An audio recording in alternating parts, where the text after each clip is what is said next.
Hello students, a very warm welcome to this video lecture. Today we are going to discuss the numerical on topic Carnot cycle.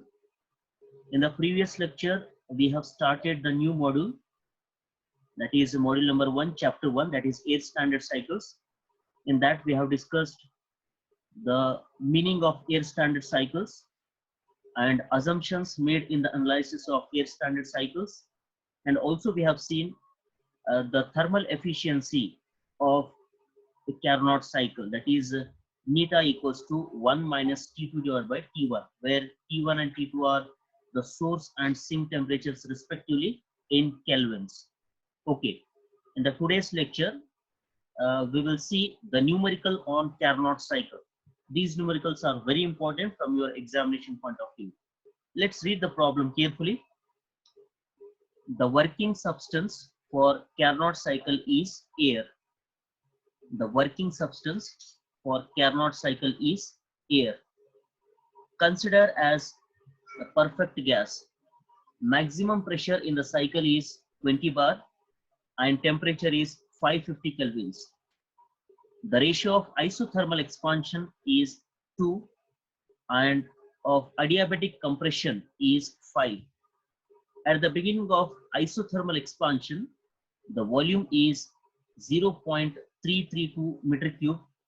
Determine first bit pressure and temperature at salient points, at all the states. Second bit thermal efficiency of the cycle. Third bit mean effective pressure. And fourth bit power developed by the cycle with the 100 cycles per minute. Okay, power developed by the cycle.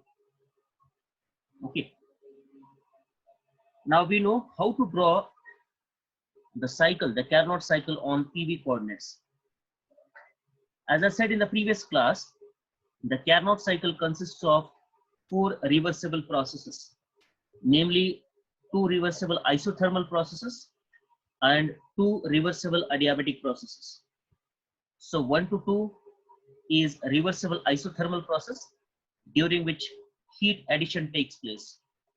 2 to 3 is reversible adiabatic expansion process. 3 to 4 is reversible isothermal compression process during which the heat rejection takes place. And 4 to 1 is reversible adiabatic compression process. So these 4 processes together constitutes the Carnot cycle. Fine. Let's write down the given data. Maximum pressure in the cycle. The very first he has given maximum pressure in the cycle as well as the maximum temperature also he has given in the cycle, that is 550, 20 bar and 550 kelvins respectively. The maximum pressure in the cycle is, so please look at the PV diagram carefully. The point 1 represents the maximum pressure in the cycle, that is P1 equals to 20 bar. So we know that 1 bar equals to 100 kilopascals. So 20 bar equals to 2000 kilopascal. 20 into 100, that is 2000 kilopascals. The maximum cycle temperature is T1 equals to T2. So we have seen the TS diagram as well. In the previous class, how to draw, we have seen the TS diagram for Carnot cycle. Okay, so this will be the TS diagram for Carnot cycle.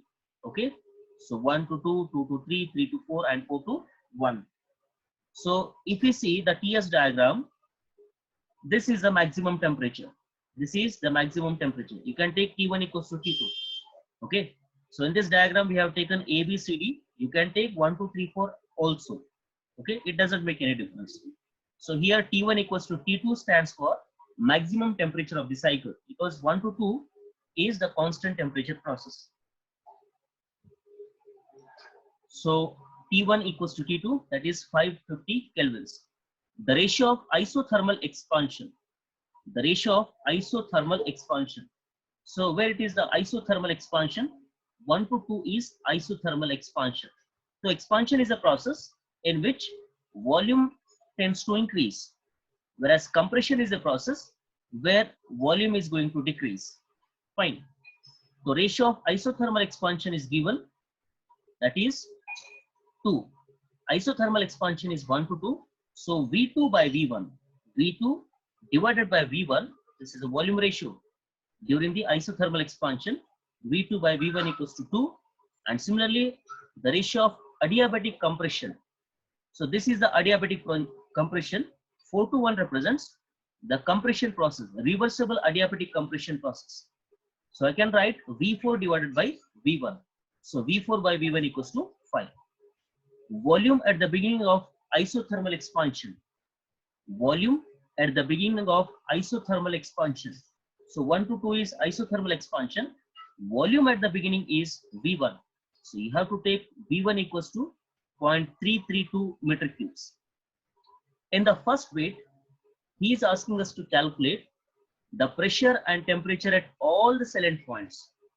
You know the value of P1, you know the value of V1, you know the value of T1 and T2, but we don't know the value of P2, P3, P4 as well as T3 and T4. We need to calculate all the points. So let us see how to calculate these points. Okay.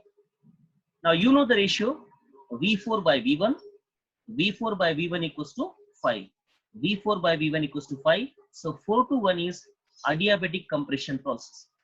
For adiabatic process, we know that what is the TV relationship. So TV relationship is given by T4 V4 raised to gamma minus 1 equals to T1 V1 raised to gamma minus 1. Remember students, for adiabatic process, the TV relationship is T1 V1 raised to gamma minus 1 equals to T2 V2 raised to gamma minus 1. The same thing I have taken here. Let's do the cross multiplication.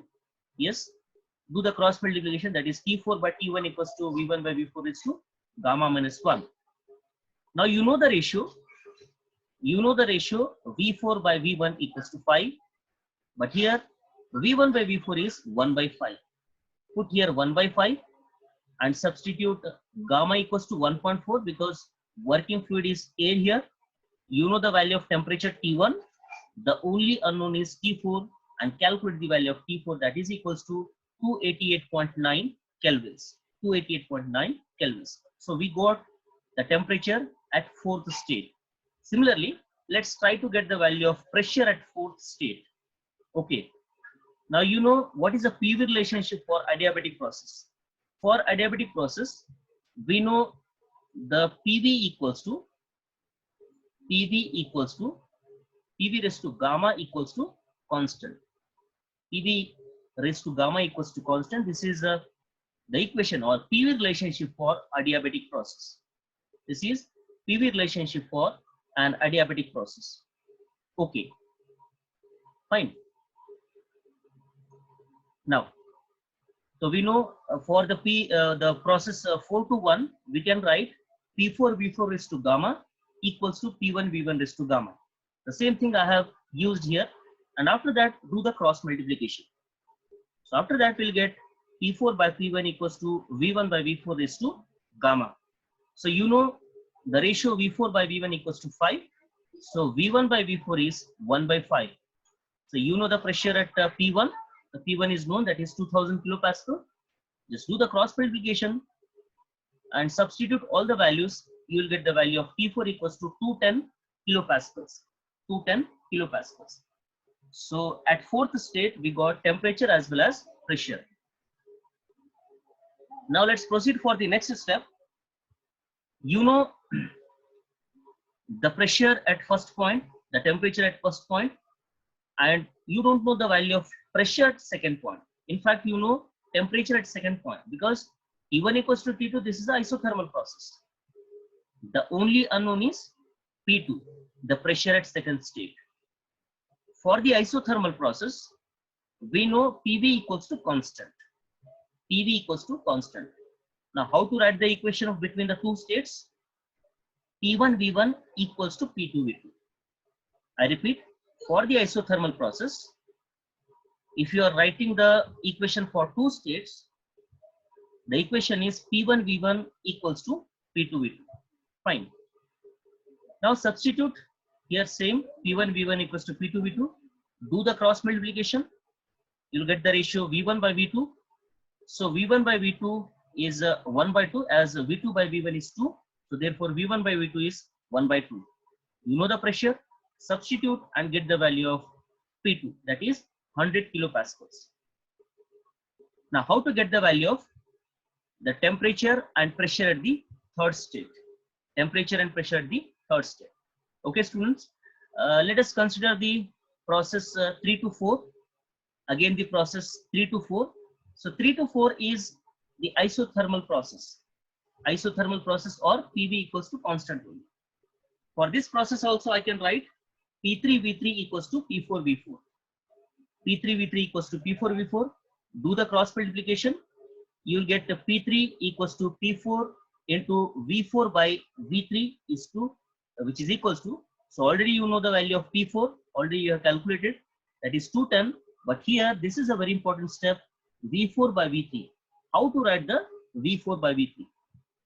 Now while deriving the equation for thermal efficiency of Carnot cycle, we have proved that V1 by V2 is equals to V4 by V3. I repeat, for the Carnot cycle, we have proved that the volume V1 by V2 is equals to V4 by V3. V4 by V3. So can't I write here V4 by V3 instead of V4 by V3? Can't I write here V2 by V1 by V2? Yes. V4 by V3 can also be written as V1 by V2. So you know V1 by V2, that is 1 by 2. Substitute here 1 by 2 instead of V4 by V3. Substitute here 1 by 2. So therefore you will get 105 kilopascal. This is the value for P3, the pressure at the third state. Now, so after getting all the values, the next step or the next bit is to calculate the thermal efficiency of the cycle.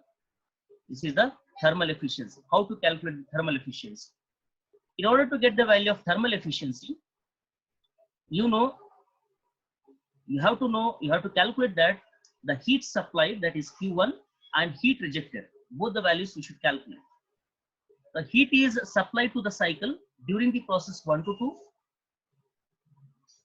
and heat is rejected from the cycle during the process 3 to 4. As we know, the heat interaction in the Carnot cycle takes place during the isothermal process. So 1 to 2 is isothermal process. During this, heat addition takes place, and 3 to 4 is isothermal process, reversible isothermal process, during which the heat rejection takes place. Okay, so once you get the value of Q1 and Q2, it's very easy to calculate the value of the thermal efficiency of Carnot cycle. Let's see how to do this. Now heat supplied, that is Q1, is given by P1 V1 ln V2 by V1. This formula we have seen while deriving the equation for thermal efficiency of Carnot cycle. So Q1 equals to P1 V1 ln V2 by V1. You know all the values, P1 you know, V1 you know, and you know the ratio also, V2 by V1, that is 2. Calculate, substitute all the values, and after calculation, you will get Q1 equals to 483.26 kilojoules.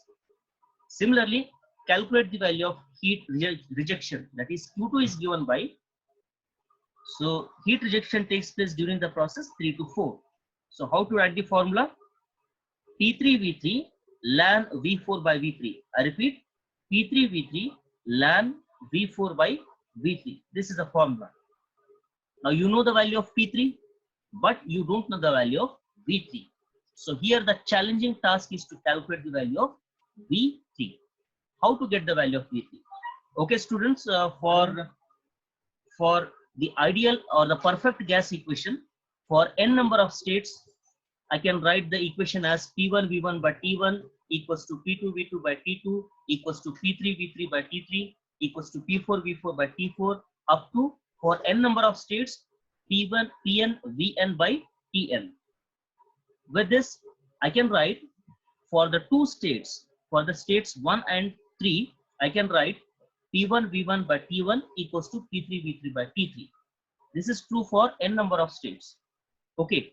Now here the only unknown is V3. Substitute all the values and try to get the value of V3, that is 3.32 meter cubes. So this is the value of V3. After substitution, you will get the value of Q2 in this equation.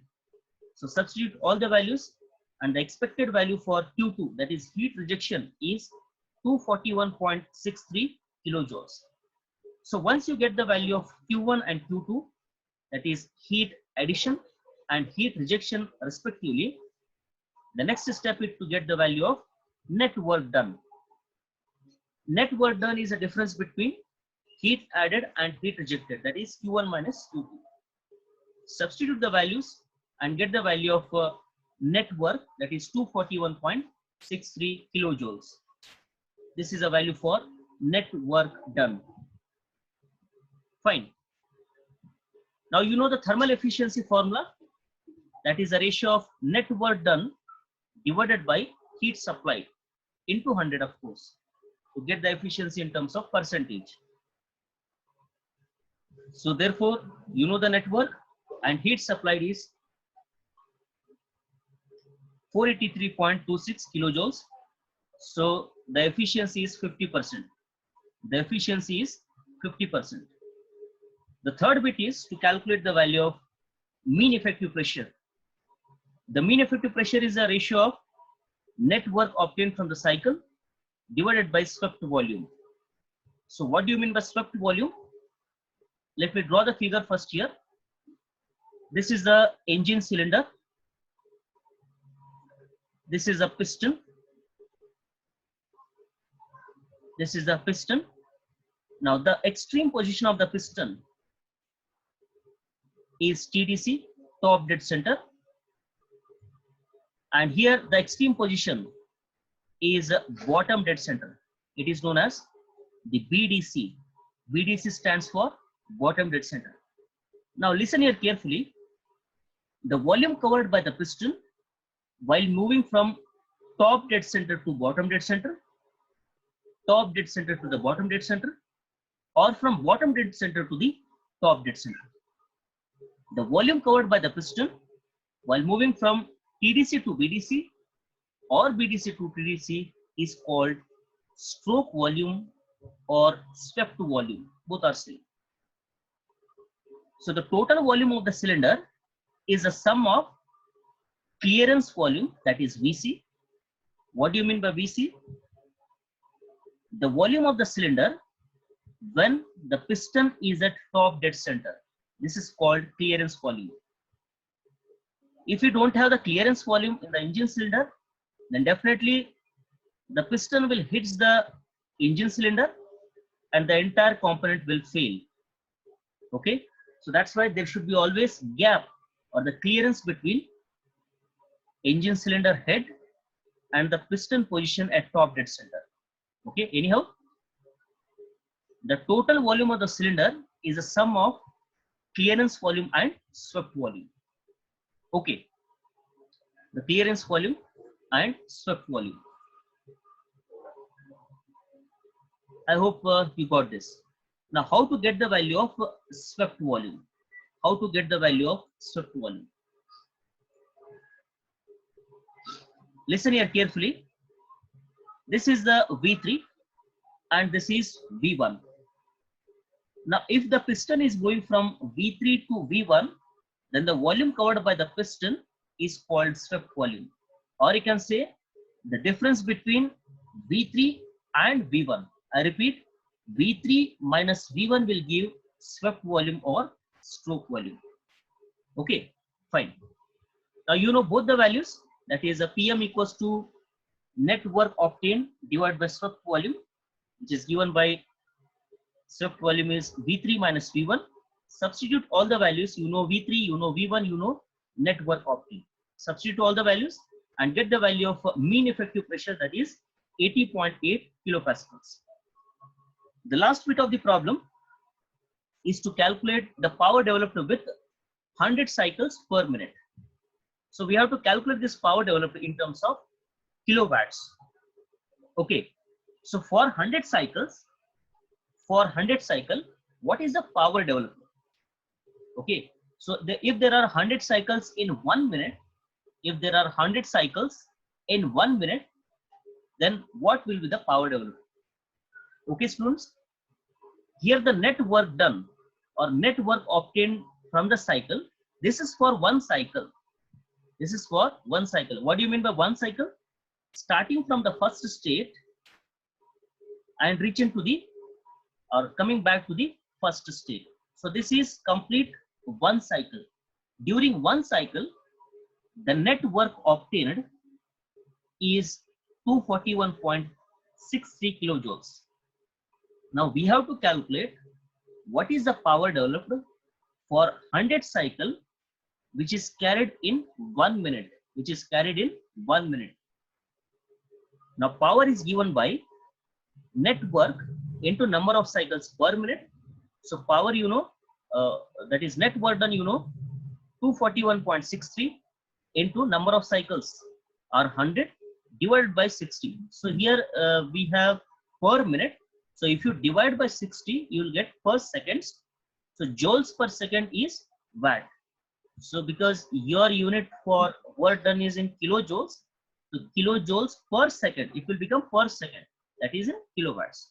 So simplify this, divide by 60, and you will get the value of power in kilowatts, that is 402.72 kilowatts. So this is the power obtained from the Carnot cycle for 100 cycles in 1 minute.